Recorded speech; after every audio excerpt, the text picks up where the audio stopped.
Atlanta United appeared to have a strong first half, with that fox in the box, Josef Martinez, popping up with a few good chances off of set pieces, and nabbing his 13th consecutive goal just before halftime. Despite the lead, the cracks started to show for Atlanta, who looked threatened on the break. Offensively, both Pity and Josef Martinez were menaces inside and outside the box. Josef Martinez in particular connected on a few crosses and set pieces that could have been a goal if he was slightly more clinical.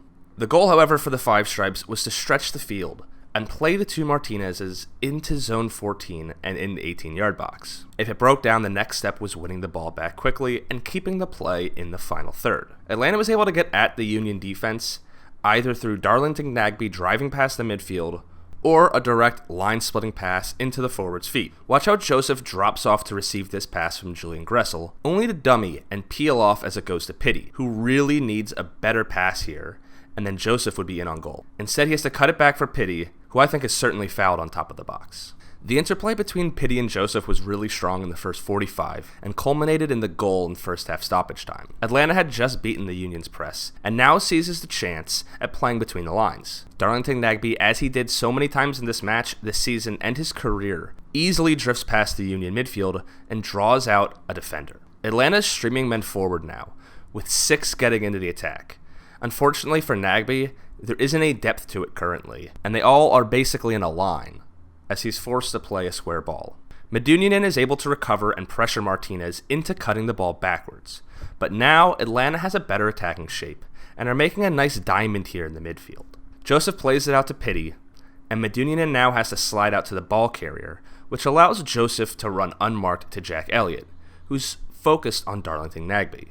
Pity plays it into zone 14 for Josef, though it's slightly behind him, and it ends up actually working better for him, because he ends up making a fantastic touch to lay off this pass, and Josef continues his run with a slick spin to conserve his momentum when he's facing backwards. Nagbe completes a give and go, and Josef finishes it off. It's important to note that this give and go works so well, because Elliott has to step up to Josef, who's in this space in front of the defense, but doesn't actually have time to completely close him down. So while Elliott is moving up to close his man, Josef never stops his run, and Elliott cannot accelerate in time to catch up. It also has to be a perfect flick for Nagbe to connect this close to goal, and it is. If it's too far, it goes to Blake. If it's too close, it gets cut out by a defender. It's a well-executed play that begins with Nagbe breaking the lines, goes to Pity, then playing it into zone 14, and a smooth give-and-go combination from Josef and Nagbe. However, like in the match against the New York Red Bulls, Atlanta was susceptible defensively to balls behind the defense,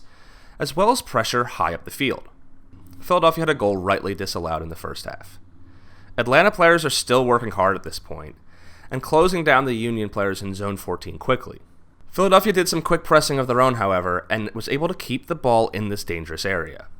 Then this one-touch combination was ruled off as Marco Fabian was offside when he received the header from Kasper Shibilko. The Union was able to press Atlanta into making mistakes and ended up creating most of their goal-scoring chances in transition after a turnover, playing direct balls behind the defense or between the lines. As the second half waned, Atlanta fatigued. It became easier and easier for the Union to win the ball back and play quickly on the counter. Even without tiring, Atlanta has struggled in the past to track runs and defend on the break. If you get a chance, you can watch my previous Atlanta videos, where against the New York Red Bulls, New York City FC, and Portland, Atlanta was caught out and vulnerable when playing against teams that moved quickly and forced the Atlanta defenders and midfielders to track back. The Union equalizer starts with Eric Remedi trying to dribble out of his own half. As he drives forward under pressure, there's no one on Atlanta moving or giving him an option. It's not even a bad run on the ball, because Jack Elliott has to make a tough tackle as the Union win the ball back, and at this point the Atlanta players are still walking. As Harris Medunjanin picks up his head on the ball, every Atlanta player at this moment is static and ball watching. Medunjanin then has the quality to play this pass over the top for Brendan Aronson, who's through on goal, and no one on Atlanta follows his run, so he even has Kasper Shibilko for the square ball if needed. Instead, he just finishes it off himself. It's really lazy from Atlanta, and this play becomes infectious throughout the match. As fatigue sets in, the Atlanta players get lazy and the field gets stretched. All 3 of the Union goals, in fact, were a product of getting behind the Atlanta defense and getting numbers forward. When Atlanta did go in the attack in the second half, they were fairly uninspired. Meanwhile, the Union defensively had everyone working back. For the Union's winning goal, Atlanta once again struggled to deal with direct play. It starts with Kai Wagner carrying the ball out of the back, and look how stretched Atlanta is. Joseph and Pitti are up the field, and the defense is in the middle block.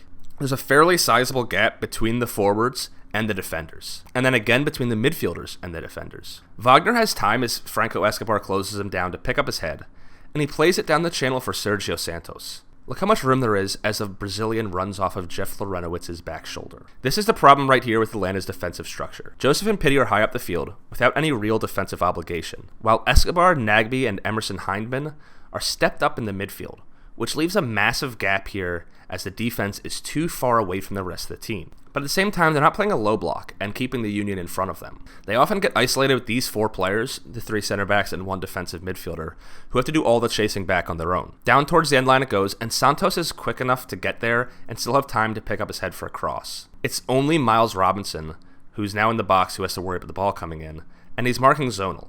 So no one picks up Kasper Shabilko at the top of the box. He gets way too much room here, and Santos just puts it at a pace where Shabilko can put a shot on target. He does better than that, and it's near post upper corner. This isn't necessarily brilliant play from Philadelphia like the Atlanta goal. They just play to Atlanta's weaknesses. From back to front, it's simply Wagner carrying the ball up to the midfield, a simple ball down the line for Santos, and then a cut back to an unmarked Shabilko. Fatigued? Probably. But it's not a good enough excuse for Atlanta for not defending as a unit.